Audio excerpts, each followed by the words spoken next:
paper 2 experiment. This one is, that is controlled inverter. XOR gate has two properties. One is known as a parity checker and another one is known as a controlled inverter. So today we will be having a practical of controlled inverter. As you can see here on the board, with the help of XOR gate, that is IC 7486, we can use that IC as a controlled inverter. So here there are 4 gates which are present. This is the first gate of 7486, second gate, third gate and fourth gate. So we will be using here 4 gates for controlled inverter. These 4 gates have 4 input conditions, A, B, C and D. So these are all input conditions. Along with theta input condition, one more input condition which is known as invert condition. So depending on the invert condition, whether the invert input is applied or not applied, we can here observe the output, that is nothing but the LEDs. So at the output side, LEDs are connected. Depending on the condition of the LED, when LED glows, the condition will be known as on condition. If LED is not in working condition, then that will be considered as off condition.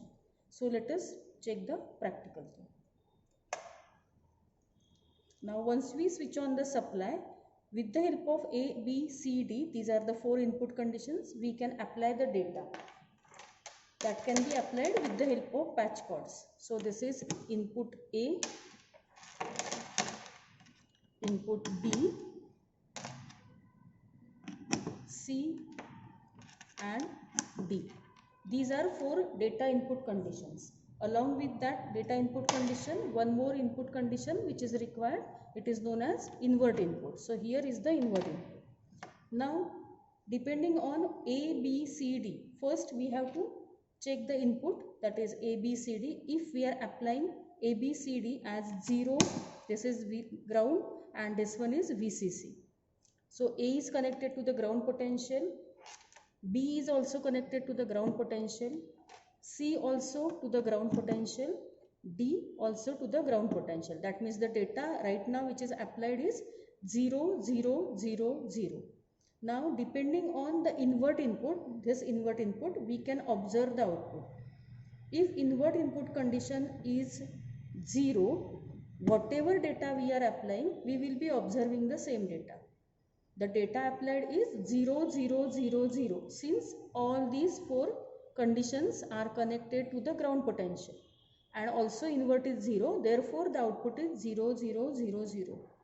If the invert input is connected to the high potential, that is VCC, whatever we are applying, we are getting exact invert condition of the applied input. So applied input is what? 0, 0, 0, 0. Invert is what? 1. So output will be 1, 1, 1, 1. We can see another example.